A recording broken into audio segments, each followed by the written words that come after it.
नमस्कार, भक्ति रस चैनल में आपका स्वागत है। आज हम सुनेंगे राधा अष्टमी की व्रत कथा।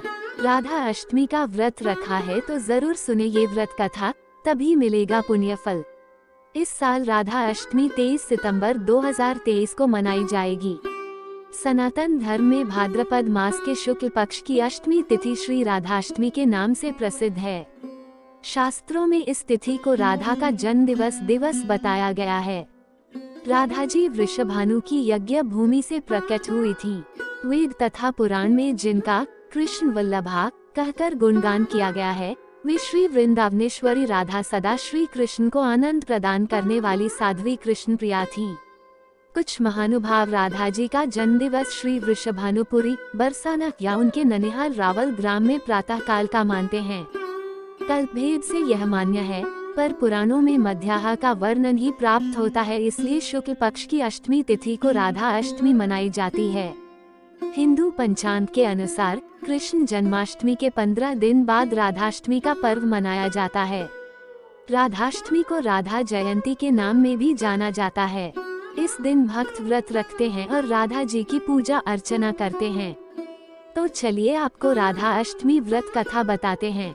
राधा अष्टमी कब है? इस साल राधा अष्टमी 23 सितंबर 2023 को मनाई जाएगी। धार्मिक मान्यताओं के अनुसार राधा रानी की पूजा के बिना भगवान श्री कृष्ण की पूजा अधूरी मानी जाती है। कृष्ण जन्माष्टमी की तरह ही राधा अष्टमी का त्योहार बड़े धूमधाम के साथ मनाते हैं।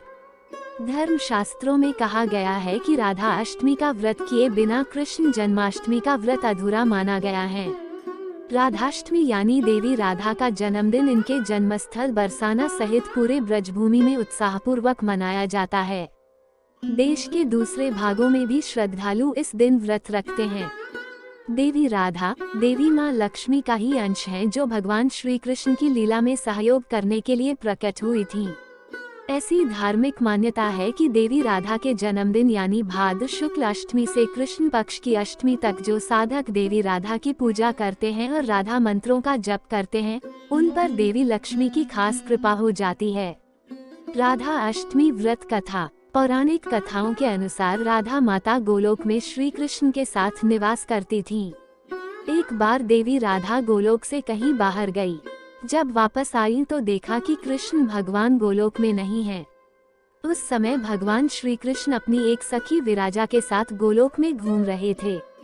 ये बात जब राधा जी को मालूम हुई तो उन्हें गुस्सा आया और वो सीधे उनके के पास पहुंची गई। वहां पहुंचकर उन्होंने भगवान श्री कृष्ण को काफी भला बुरा कहा। राधा जी का ये व्यवहार भगवान श्री कृष्ण के मित्र श्रीदामा को बुरा लगा और उन्होंने राधा को पृथ्वी पर जन्म लेने का श्राप दे दिया। राधा रानी को इतने गुस्से में देखकर कृष्ण भगवान की सखी विराजा भी वहां से चली गईं।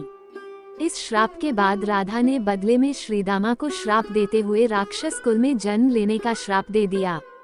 राधा रानी के द्वारा दिए गए श्राप कारण ही श्रीदामा का जन्म शंखचूड़ दानव के रूप में हुआ था।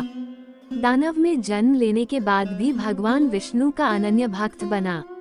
वहीं दूसरी ओर राधा रानी ने भी पृथ्वी पर वृषभानु के घर पुत्री के रूप में जन्म लिया, लेकिन राधा रानी वृषभानु जी की पत्नी देवी कीर्ति के गर्भ से नहीं जन्मी थी। दरअसल जिस समय श्रीदामा और राधा रानी ने एक दूसरे को श्राप दिया, तब भगवान श्री कृष्ण ने राधा रानी से कहा कि आपको पृथ्वी पर देवी कीर्ति और वृषभानु जी की पुत्री के रूप में रहना है। इसके आगे भगवान श्री कृष्ण ने राधा रानी से कहा कि जब आप विवाह के योग्य हो जाएंगी तो आपका विवाह मनुष्य के अवतार में अयान नामक एक वैश्य से होगा, हालांकि वह भी मेरे अंशावतारों में से ही एक होगा। आप धरती पर भी मेरी प्रियतम बनकर ही रहेंगी, परंतु हम दोनों को वहाँ बिछड़ने का दुख सहना होगा। हे राधा रानी, अब आप धरती पर जन्म लेने की तैयारी करें। राधा रानी एक प्यारी सी कन्या के रूप में प्रकट हो गयीं। जिस दिन राधा रानी प्रकट हुई वह भाद्रपद शुक्ल पक्ष अष्टमी का दिन था, इसलिए भाद्रपद शुक्ल पक्ष अष्टमी को राधा रानी अष्टमी के रूप में जाना जाता है।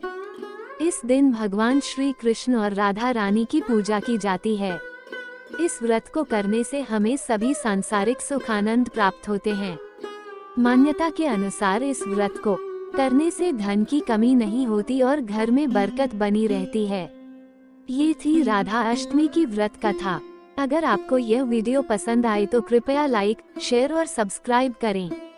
धन्यवाद।